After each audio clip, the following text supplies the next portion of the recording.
Hey everybody, thanks so much for coming to this Instagram Live. Super excited to be doing this. Super excited to have Lana jumping on here pretty quickly. If you're new here, this is All Points North Lodge.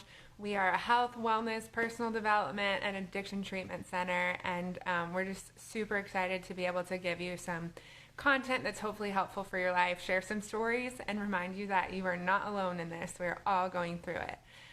So if you just give us just a few minutes, we'll get Lana popping up on here, and here she is. Let's pull her up. Okay, she's coming in.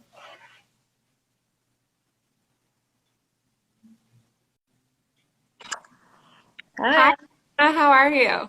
I'm good. How are you? Good. Thanks so much for joining us on this Instagram Live. Getting myself set up here. Give me a Yeah, second. you're good. Hi. Perfect. Hi. Okay.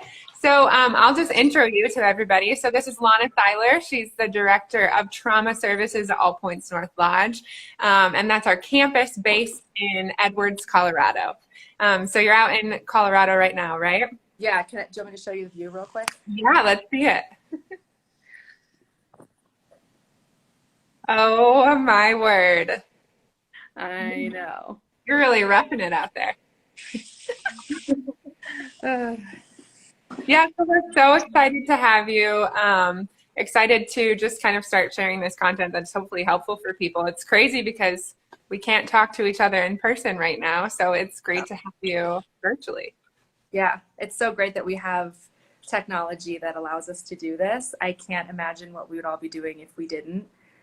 Yeah, it's crazy. We're all experts at Zoom by now, right? Okay, so today we just kind of wanted to talk just for a few quick minutes here about, what do people need and how can we care for each other in a time where we can't go up and give somebody a hug, we can't sit down for a coffee and chat. So I just wanted to share a story really quickly that we can kind of talk through. But so I've been trying to figure out how to support people and care for people in my community or across the world or whatever it is. And one of the few ways that I've come up to do that is just ordering food from local restaurants, right? To try to keep the mom and pop shops in business. They don't have as much income coming in. And I've been ordering delivery because I figure that the people who are delivering also need some extra cash. So I'm like, I'm going to spend, a couple extra bucks and go for it. And yesterday, my delivery driver showed up and I noticed that he looked like a businessman. He didn't have like any sort of, I don't know, he was very formal. Like he looked like he had showed up for work. And he was wearing a button down shirt and he just looked like the typical dad, about 55 or something like that. And as I thanked him for my meal, he was thanking me just profusely for ordering. And I was struck by that because it wasn't normal. It wasn't like, yeah, thanks for ordering. It was like this kind of out of desperation. He was so grateful that I had ordered, and I couldn't help but think, I wonder if this man last week had a job that supported his family really easy, and now he's here. He's sitting in his car. He's waiting for a delivery, and he's so grateful because like our small delivery is helping him support his family. His world's turned upside down, and it just really pulled at my heart. And it was sobering to think of this is the reality for so many people. And I can't order food everywhere. So like, what do we do to support strangers? What did we do to support our friends? Like, what does the world need? I know that's a big question, but I was hoping to get your thoughts. Yeah.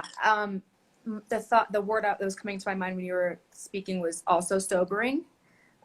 It is a new reality for a lot of us that the things that I think the things that we thought were really stable, jobs that we thought were really stable, industries that we thought weren't going anywhere, have been affected. And we haven't, I don't think, particularly in this country, haven't experienced these kinds of bumps in our, at least for most of us, in our prosperity as Yeah, a whole, as a nation. I don't, in my lifetime, certainly not.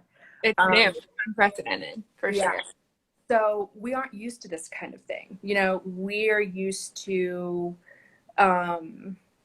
being able to count on a paycheck, right? If we've worked hard and gone to school and gotten jobs and we're doing well at our jobs, I mean, we're not used to things outside of our control like that really influencing our paychecks in our lives. So sobering is one word that comes to mind. And the other thing that comes to my mind when you're telling me the story is, and this might sound a little crazy, but I'm a little crazy, is that it's kind of exciting because we are now forced to think differently. We're now being exposed to something that's, the mother of invention is necessity. We have necessity now. And so that guy has the job that's been supporting his family is now putting on the brakes and getting in his car and looking at his phone and getting a food order and taking care of it. And I think that it really can foster a sense of self-efficacy that's greater than maybe we've experienced before. Sometimes clients that I work with, we work with a lot of different clients here, and some of the struggles are that there's been too much indulgence in their lives as children. A lot has been handed to them, and there's this deep sense of insecurity in that I don't know if I could really do all of this or make it if I didn't have X, Y, and Z. If I didn't have dad's, job opportunity that he passed down, or if I didn't have, the money that my family had. There's a lot of wonderful things about being in a position of being like having a safety net, but there's also it breeds a sense of insecurity in us as individuals. And I think that as a nation, we're kind of getting this opportunity to really show that we can do it, that we can get in the car and deliver food, that we can, strike out and do something out of the box and exercise our brains and learn new things. I mean, it's hard and I imagine for this guy too, of course, we're making up a lot about this guy's story, but in this example, like, let's just say, right, that's true. I make up that it's hard for people as adults who have been in a position of kind of knowing what they're doing to all of a sudden be like, wow, I don't really know how to do this. I need to learn a new skill. I need to like look silly or risk not being the best at what I'm doing now later in my life. I mean, I can relate to that on a small level, moving out here, learning how to ski. I'm going to be 40 this year. And, I'm like on the bunny slope with the like 4-year-olds trying not to like kill them all, it's like, and falling and looking ridiculous. And it's hard, but it's good. It's good for us.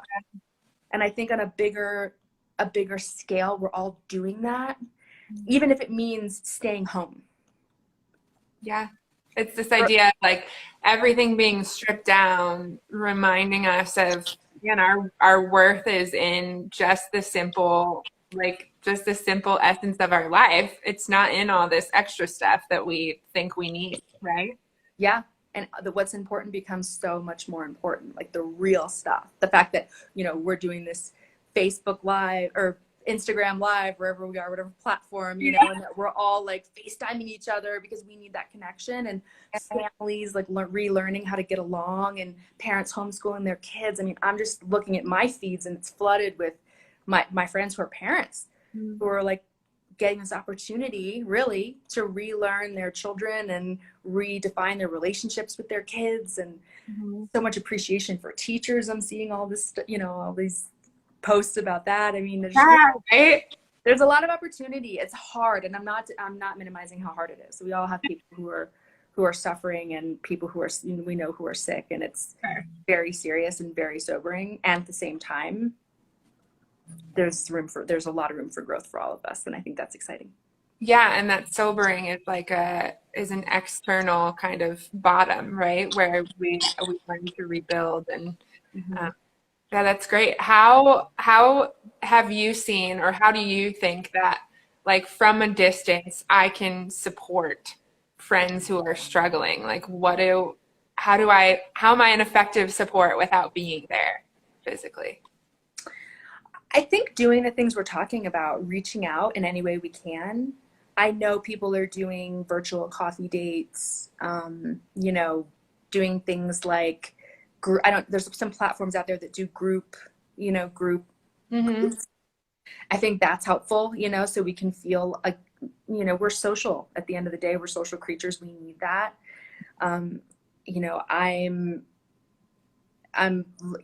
those of us who have people in our lives that we live with are lucky. You know, I have a partner and I have a roommate, and, you know, so I come home to a couple of people and a couple of dogs and a couple of rabbits. But, but, you know, some of us, you know, for a long, long time, I lived alone. So, you know, I'm thinking about the people that I know who do live alone and love living alone, but we don't want to be like quarantined alone. Right. So if you know people who live alone, I think reaching out to those people more would be helpful because they don't have anybody that they're quarantined with. Doing, you know, picking up the phone, making a phone call. It doesn't even have to be FaceTime, you know, just old fashioned, like, hey, how you doing? Checking in. I love the idea of ordering food and supporting local businesses. I know I'm from Florida originally, and I used to be in the restaurant business for a long, long time before I did this. And a couple of my friends who were in the restaurant business still down there, a few restaurant owners are starting food, like they're feeding the industry people. They're starting big, like they're getting donations, they're getting monetary donation, food donations, and they're just cooking. Yeah. Like buffet food for people who have families who are in these industries that are suffering. So that kind of community organization also, I think, is really, really great. It's great that we, you know, think that way when this stuff happens, and, you know, government does its best, but it can't always come in and save the day. So it kind of is up to us locally to really like dig in and support. I know a lot of people that I've at least seen on social media too, they've been offering to, you know, provide lunches for kids who, you know, maybe depend on school lunch. You know, like no questions asked, no judgment, like just let me know, you know, if we have extra food, I'll put it, you know, we'll provide it for your kids. Just that kind of really coming together at a grassroots level. I love that. Yeah. Yeah, there's so much we can offer probably that we haven't thought about, because you're right. I mean, necessity breeds invention. And so what is it that we can offer, whether it's a phone call or making masks or cooking food or whatever it may be. So I really appreciate this, and I'm looking forward to getting your thoughts in the future. And thanks for all you're doing for the people out there. And thanks for everyone for joining too. Thank you for doing this. It's a great idea.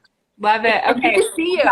Yeah, good to see you too. We'll talk to you soon. Yeah, thanks everybody for joining. Bye.